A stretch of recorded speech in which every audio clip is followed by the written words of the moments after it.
the force is going to be now is being transferred through these 2x4s, there has to be at least 1 inch overhang if you overdrive. This may look like a construction site, but it's not. This is kind of outlined through Department of Homeland Security and FEMA curriculum to get people from the beginning level of structural collapse into a level where they could be able to work on a scene and completely shore a building up safely, get into the building, work safely, and extricate victims or patients or search that building safely by the end of the 7-day class that we're doing. Harrods Creek Captain Jeremy Uricu is part of an elite fire training group, one of the instructors teaching 30 new members of the Jefferson County Special Operations Team. This is absolutely acceptable and gives you a lot more lift. 80 firefighters from different local departments, including Pleasure Ridge Park and Worthington, make up the specialized unit.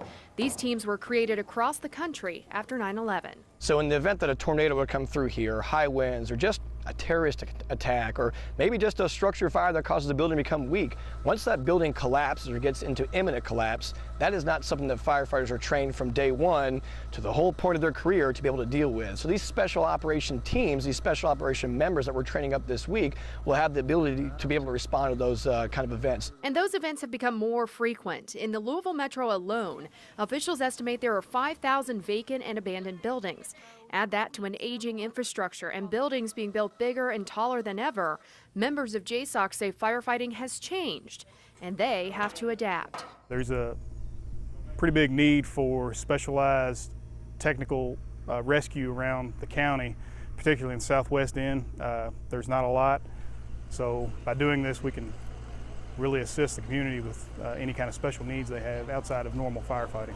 This trailer is a big part of the Special Operations Unit. It's basically a really big toolbox that houses everything they could need to respond to a special operations situation. If a structural collapse call-up were to happen, or any kind of issue where we had to lift or move heavy items, this trailer would be on that list of assets that responds.